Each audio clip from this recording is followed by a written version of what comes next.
Canada, Australia اور برطانیہ نے فلسطینی ریاست کو تسلیم کر لیا۔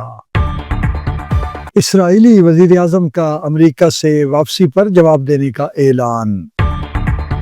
پیش خدمت ہے رپورٹ 89.4 سنو FM، میں ہوں فرحت عباس شاہ۔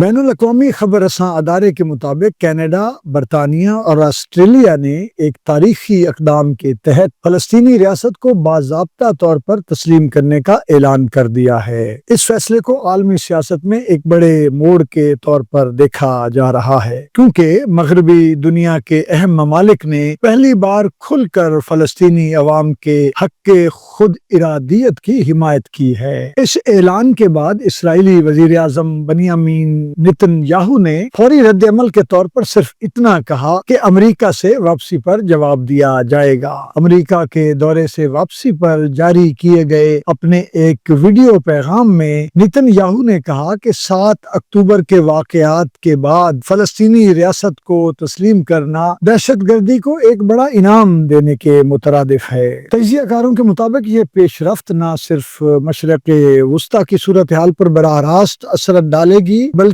امریکہ اور اسرائیل پر دباؤ بھی بڑھائے گی کہ وہ فلسطینی مسئلے کے سیاسی حل کے لیے مزید عملی اقدامات کریں۔ دوسری جانب فلسطینی رہنماؤں نے اس فیصلے کو خوش آئند قرار دیا ہے اور کہا ہے کہ یہ ان کی دہائیوں پر محیط جد و جہد کو عالمی سطح پر تسلیم کرنے کے مترادف ہے۔ اب دنیا کی نظریں اس پر جمی ہیں کہ آیا یہ اقدام خطے میں امن کے لیے نئی راہیں کھولے گا یا اسرائیل اور مہذب دنیا کے درمیان تعلقات مزید کشیدہ ہوں گے۔ پاکستان زندہ باد۔